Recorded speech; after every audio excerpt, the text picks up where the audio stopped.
চাওক বনমন্ত্ৰী জয়ন্ত মল্ল বৰুৱাৰ নিৰ্দেশৰ পিছতে আচলতে দেখিবলৈ পোৱা গৈছে ৰাজ্যজুৰি আচলতে কাঠফলা মিলৰ বিৰুদ্ধে অবৈধ কাঠফলা মিলৰ বিৰুদ্ধে অভিযান অব্যাহত ৰাখিছে বন বিভাগে। সহযোগী সঞ্জীৱ আৰু মই এই মুহূৰ্তত আছোঁ গোৱালপাৰাৰ হাদলাপাৰাত আৰু দেখিবলৈ পোৱা গৈছে গোৱালপাৰা আঞ্চলিক বন বিষয়াৰ কাৰ্যালয়ৰ অধীনত আচলতে এই কাঠফলা মিলটো চলি আছিলে আৰু ইতিমধ্যে দেখিবলৈ পোৱা গৈছে আঞ্চলিক বন বিষয়াগৰাকী অভিযান চলাই অৱশেষত এই মিলটো উচ্ছেদ কৰি থকা দেখিবলৈ পোৱা গৈছে। মই কথা পাতিবলৈ যত্ন কৰিম, আঞ্চলিক বন বিষয়াগৰাকী আছে, মই তেখেতৰ প্ৰতিক্ৰিয়া ল'ম। বিশেষকৈ মন্ত্ৰী জয়ন্ত মল্ল বৰুৱাই নিৰ্দেশ দিয়াৰ পিছতেই আপোনালোকে হস্তম হৈ পৰিছে, ধাৰাবাহিক অভিযান আপোনালোকে অব্যাহত ৰাখিছে। আজিও হাদলাপাৰাত আহিলে এটা অবৈধ কাঠফলা মিল আপোনালোকে উচ্ছেদ কৰিলে, এতিয়ালৈকে কিমান উচ্ছেদ হ'ল আৰু আজিৰ অভিযান কি ক'ব? এতিয়ালৈকে আমি আমাৰ অভিযান অব্যাহত আছে। আজি বিশেষ সূত্ৰে পৰামৰ্শেদি হাদলাপাৰা গাঁৱৰ অলপ ভিতৰুৱা এলেকাত এটা অবৈধ কাঠফলা মিল আছিলে, সেইটো মিলৰ লগতে তাৰ গোটেইখিনি অৱশিষ্ট অংশ উদ্ধাৰ কৰিবলৈ সক্ষম হওঁ।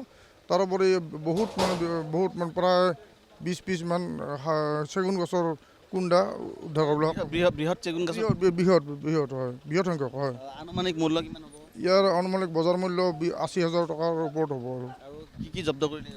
ইয়াৰ পৰা মিলটোৰ গোটেই যন্ত্ৰাংশখিনি আছিলে আৰু তাৰ প্লাছ এই চেগুন গছৰ কুণ্ডা বহুত জব্দ কৰা হয়। ইয়াৰ পূৰ্বেও আপোনালোকে অভিযান চলাইছে? ইয়াৰ পূৰ্বে অভিযান চলাই এটা বালি তোলা মেচিন দুটা তুলিলোঁ আৰু এটা মিল আমাৰ এইটো মাকৰি এৰিয়াত হাতে বজাৰে আচলতে দেখিবলৈ পোৱা গৈছে আপোনালোকে অভিযান চলাই আছে। বিশেষকৈ যিসমূহ অবৈধ ফাৰ্নিচাৰ আছে সেই অবৈধ ফাৰ্নিচাৰো আপোনালোকে জব্দ কৰিছে? হয়, কৰিছোঁ। আৰু এইটো অভিযানটো আমাৰ আৰম্ভ হৈছে, এতিয়া চলি আছে আৰু এই অভিযান অব্যাহত থাকিব।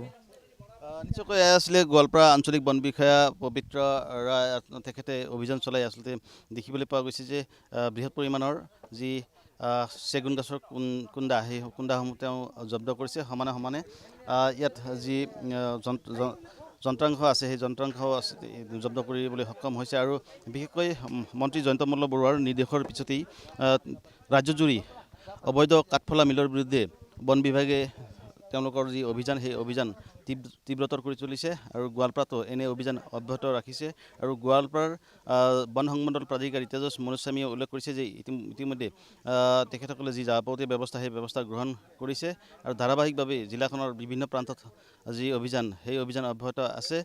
কেৱল কাঠফলা মিলৰ বিৰুদ্ধেই নহয়, আচলতে বজাৰ সমাৰত যিসমূহ অবৈধ ফাৰ্নিচাৰ আছে সেই ফাৰ্নিচাৰসমূহ তেওঁলোকে জব্দ কৰিছে। এই মুহূৰ্তত আমি দেখুৱাইছোঁ এয়া এনেদৰেই আচলতে অতি ভিতৰুৱা ঠাইত একাংশ দুষ্কৃতিকাৰীয়ে আচলতে এই যি অবৈধ কাঠফলা মিল সেই কাঠফলা মিল আচলতে তেওঁলোকে স্থাপন কৰিছে। মই আৰু কিছু কথা জানিবলৈ চেষ্টা কৰিম।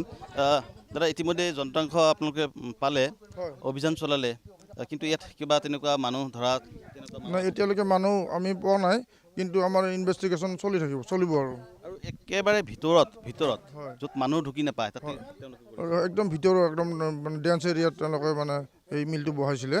তাতে কোনেও গম নাপায় আৰু হয়, যাতে কোনো মানুহ গম হয়, আপোনালোকৰ চকুত ধূলি দি চকুত ধূলি দি কামটো চলাইছিলে। এইটো ৰাস্তাই নাই, তেনেকুৱা অৱস্থা একদম। আপোনালোকে চাগে আহতক দেখিছে, এইটো একদম ভিতৰুৱা অঞ্চল।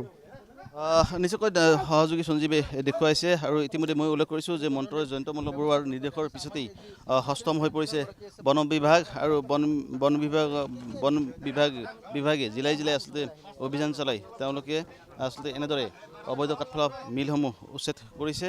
আৰু আজি হাদলাপাৰাতো অভিযান চলোৱা হ'ল। মন্ত্ৰীগৰাকীৰ নিৰ্দেশৰ পিছতে গোৱালপাৰাৰ বিভিন্ন অঞ্চলত এনে অভিযান চলি আছে। আৰু আজি হাদলাপাৰাত এক গোপন সূত্ৰৰ পমখেদি গোৱালপাৰা আঞ্চলিক বন বিভাগৰ কাৰ্যালয়ে এই অভিযান চলালে আৰু এই অভিযানত দেখিবলৈ পোৱা গৈছে আচলতে বৃহৎ পৰিমাণৰ কাঠ আৰু মেচিন ইয়াত দেখিবলৈ পোৱা গ'ল। আৰু সেই সূত্ৰে তেওঁলোকে অভিযান চলাই এই কাঠফলা মিল উচ্ছেদ কৰিলে।